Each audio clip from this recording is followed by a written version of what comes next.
halgan taariikhi ah daraawiishta iyo sayid maxamed cabdulle xasan. taariikhda Soomaaliya waxay xambaarsan tahay dhacdooyin badan oo halgan, geesinimo iyo u heelanid dal iyo dad ah. halgankii daraawiishta oo uu hogaaminayay sayid maxamed cabdulle xasan wuxuu ka mid yahay dhacdooyinka ugu xooggan ee dadka Soomaaliyeed midnimo, damiir qarannimo iyo diin ku mideeyay. daraawiishtu waxay u taagnaayeen iska caabin joogto ah oo ay ku wajahayaan gumaystayaal kala duwan, Ingiriis, Talyaani iyo Itoobiya. waa halgan uu dhiig badani ku daatay, haddana ilaa maanta lagu xasuusto in uu ahaa tiir dhexaadkii xorriyadda Soomaaliyeed. daraawiishtu waxay u taagnaayeen iska caabin joogto ah oo ay ku wajahayaan gumaystayaal kala duwan, Ingiriis, Talyaani iyo Itoobiya.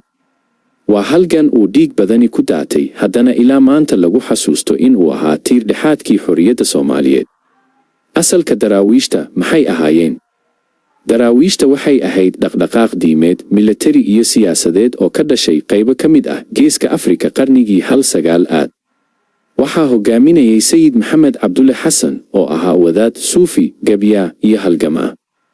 daraawiishtu waxay xambaarsanayd laba fariimood oo waaweyn: diinta Islaamka oo ah aasaaska nolosha Soomaaliyeed, diinta Islaamka oo ah aasaaska nolosha Soomaaliyeed.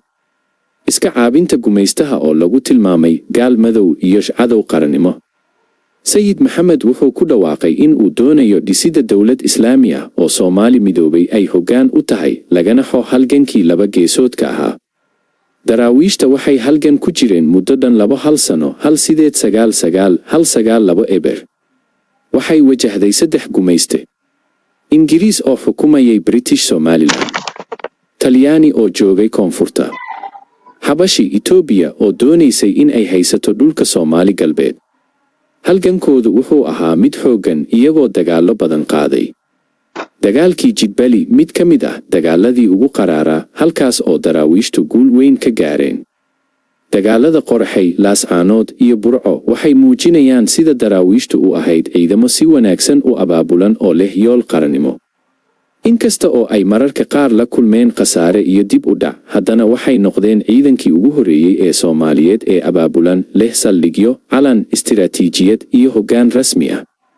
waxay muddo 2 sano ah halgan ugu jireen sidii ay u xorayn lahaayeen dhulka Soomaaliyeed, ugana hortegi lahaayeen gumaystayaashii Ingiriiska, Talyaaniga iyo daraawiishta waxay ahayd ciidankii ugu horreeyay ee Soomaaliyeed ee leh calan, xeer iyo istiraatiijiyad qarannimo.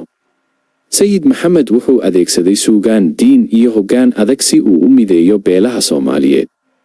wuxuu la dagaalamay beelaysiga, wuxuuna hormuud u noqday wacyigelinta dadweynaha.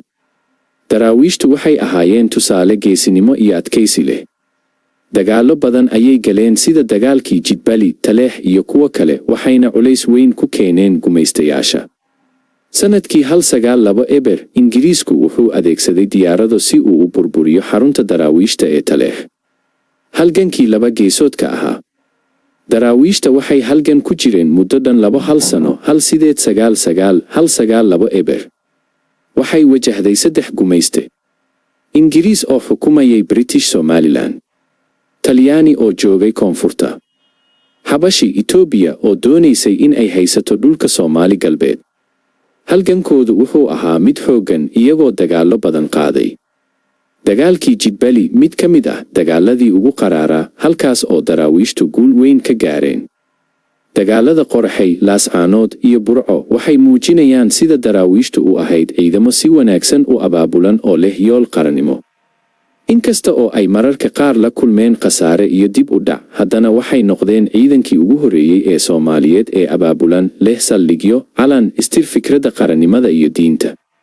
mid ka mid ah waxyaabaha ugu adag ee daraawiishtu ay la dagaalameen waxay ahayd qaybsanaanta bulshada Soomaaliyeed.